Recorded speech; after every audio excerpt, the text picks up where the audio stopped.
Hey guys, Brian delivers you the goods here. I'm returning to you for this Eric Bass album review. Eric Bass Presents I Had a Name album that I wanted to get out to you sooner, but there was a lot going on for the past day or so. I was working and things were happening in my house, but nothing to the extreme where it was bad. It's a long story, but I'll explain about it later on down the road. But other than that, pretty much I'm going to discuss what I listened to for Eric Bass's Presents I Had a Name album for this 47-minute record and let you know my thoughts on the 12 tracks I listened to. So let's dive into this album review. Now it starts with A World Unseen, which I think this song was a good song. I think this was one of the strongest tracks along with the next one. So I'm really impressed with A World Unseen. It's more of a mellow ballad kind of piano track that I do enjoy. So I'd give this a 4.5 out of 5. It's the intro track, but it starts off pretty strong. And then we get to the New Gods of War, the next track, which is a good one too. I mean, some of the chanting vocals have its cringe moments, but these are the only two highlights on the record. And then the record starts stumbling big time. So we will talk about that in a second. But overall, 4.5 out of 5 for the New Gods of War. It's a strong track. I like the drumming. That's the only highlights on the record. The instrumentation's strong. Eric Bass's singing in this was pretty strong too. Felt like a good, hard, heavy track that I enjoyed with the hard rock stuff. So, really dig that. 4.5 out of 5. Azalea was the second single for this record, and a terrible single, for sure. I was so disappointed with how Eric Bass was singing this. He sounds like the bad vocal version of Brent Smith from Shinedown, and that's not a good criticism, just so you know. It's a shame because the song has the potential to be something more, but it just relies on this weird thematic circus themes and all that, and just weird melody structures that I can't get on board with. And Eric Bass's singing is very underwhelming, and it's just not a good thing. So I'm just not a fan of this. 2.75 out of 5. We Can't Go Home had some good moments, but it failed in the execution. It's the way Eric Bass is singing in it. The chorus is not memorable. Verses are kind of an oddball to listen through. But overall, the track just was a letdown. 2.75 out of 5. Good Night is another bad song that I can't get on board with. This is a 2.75 out of 5. It's just disappointing. These tracks that I'm going to be mentioning are where we get to the bad section of the record. And that's sad because only 2 tracks off this record I enjoyed. So, basically, Good Night is a 2.75 out of 5. I'm so disappointed with the execution of this song and just the way the choir chant vocals sound and how Eric Bass does this ballad bridge part in the track. It does not work. It just sounds weird as fuck and makes the song cringy. So 2.75 out of 5. Mind Control was the first single, and this one is a terrible song. 2.75 out of 5. I think some of the verses are solid, but when you get into the chorus, it sounds cringy as fuck. And it just doesn't represent anything good about the track. It just sounds terrible from a listen. So I'm going to give it a 2.75 out of 5 for this one as well. I'm sadly disappointed with this track. New Graves is probably the worst song, one of the worst songs on the record. It's terrible.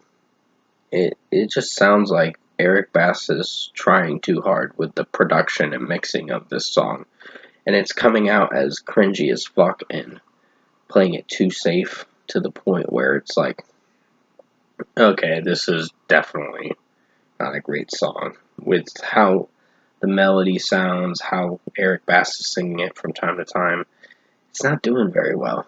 So 2.25 out of 5. Fuck this track. All Good Children Are Guts is a 2.5 out of 5.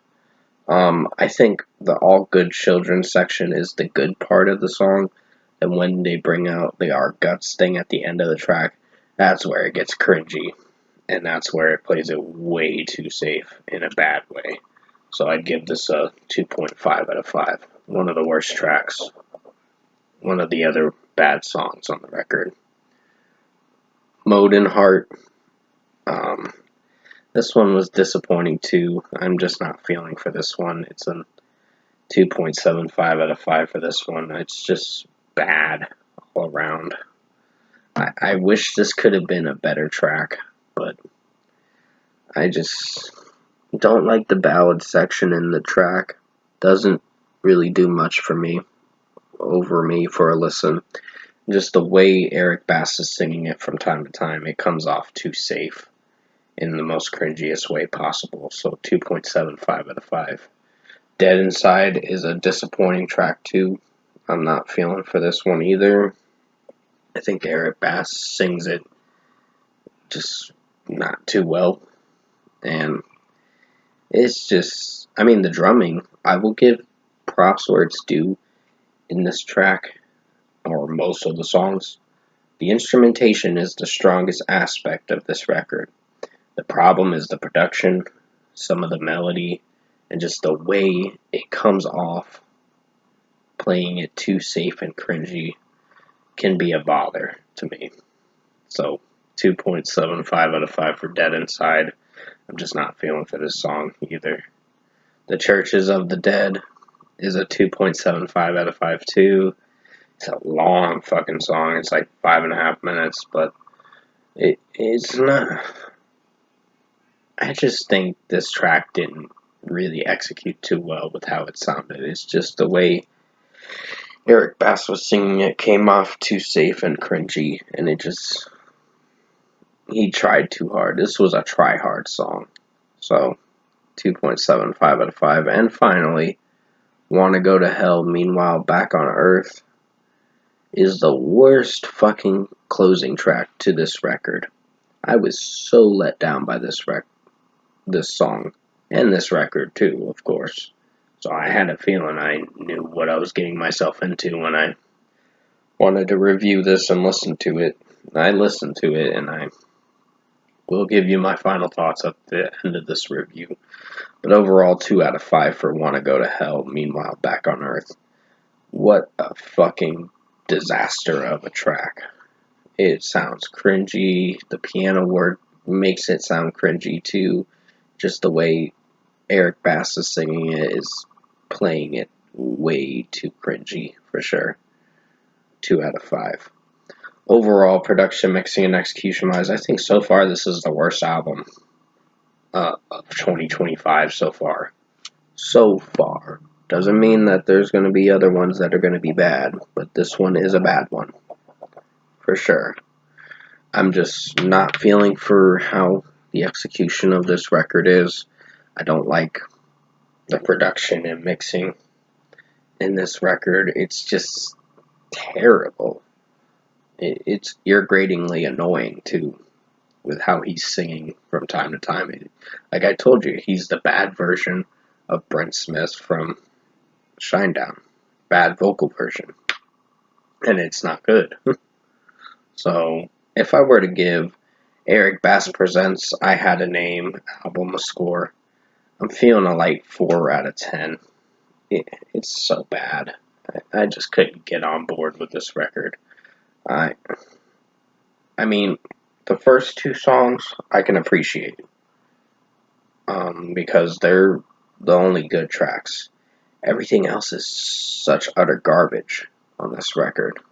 Like when it starts with Azalea all the way to track 12, that's where it's kind of uh, taking a deep dive into disappointment and utter garbage and utter cringiness of the record.